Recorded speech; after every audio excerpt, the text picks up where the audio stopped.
Hey, good morning. And the war continues on. Hallelujah.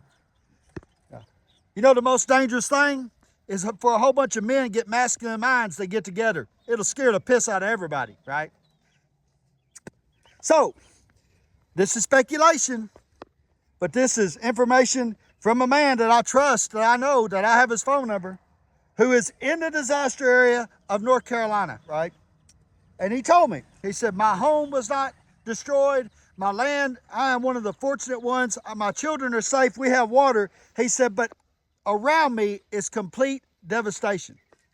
He also said this, that he was able to venture to a little town called Clyde, North Carolina.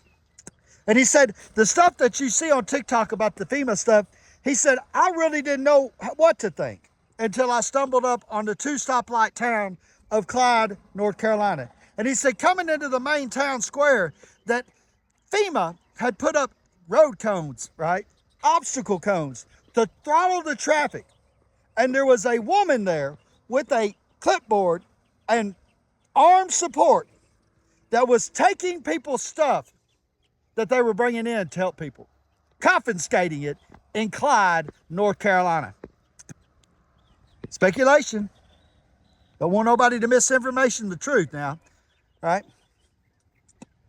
He said, I've seen it with my own eyes. I got his number. Matter of fact, he gave me some contact information on where the people to help a livestock place that's putting people up in supplies and stock, and people have turned out. But I just want to say this. Hey, that's one of my favorite pronouns, FEMA, as in them. Hey, fuck them, right? Sick and tired of the federal government running the American people, right? And I will share this with you too, because this morning, y'all know I've had a terrible time with belts on that Magnum. I think I found the problem. Power steering pulley. That's that kind of shit you get from Skip's Auto Body here in Hot Springs. Never get fixed. Piece of shit. But long story short, I was on drugs back then. I'll admit to that. They took advantage of me.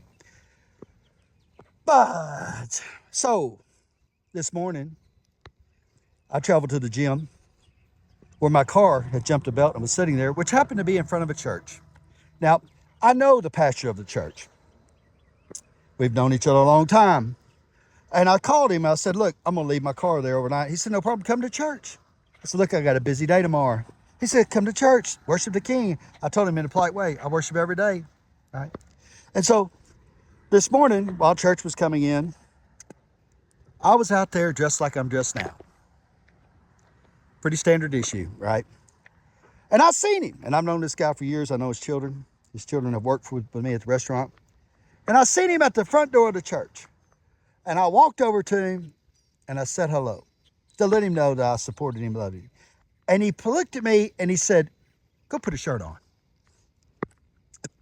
Okay. Then he walked me away from the interest of the church, right? He said, well, are you telling anybody about Jesus? I said, yeah. And about fuck you about every 4 words. That's how I feel about it. Do you think that Jesus gave a flying fuck about how you was dressed? Can I ask you that? When they were gathered around Galilee and Bethlehem and in Jerusalem, do you think Jesus looked at people and said, well, you're not dressed for the show. No go. Fuck no. That is exactly what the fuck's wrong with you churches, right? You're trying to meet people's pain and pain points, their fucking struggles, their hopes, they're on your fucking level, right? On your nice car driving ass, on your big house, right? And not everybody's there. And the moment that somebody shows up that actually gives a fuck about you, that supported and helped build your church, you tell them to put a shirt on. Hey, why don't you eat a dick? How about that? With Jesus. I will never go to church there. I will never worship there again. And I'm sparing you by not putting your name out there because I really don't give a fuck how you feel about it. You're dead wrong. My people have survived prison. My people are in need. My people are hurting. They do not give a, some of them don't even have fucking shoes right now. They are hungry. Their fingernails are dirty. Their kids got mud stains on there if they're alive, right? A lot of them are fucking selling themselves on the street for dope. Digging dirty needles like I did out of the fucking trash can, right? And do you think that when they hear the good news, that the first thing they want to hear is, well, where's your fucking shirt?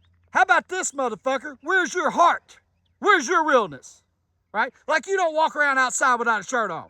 Let's get fucking real. You are the problem. The worst thing that could ever happen to you is for fucking men that have masculine minds to get together. Because people like that will get scared to death. Look, fucking English.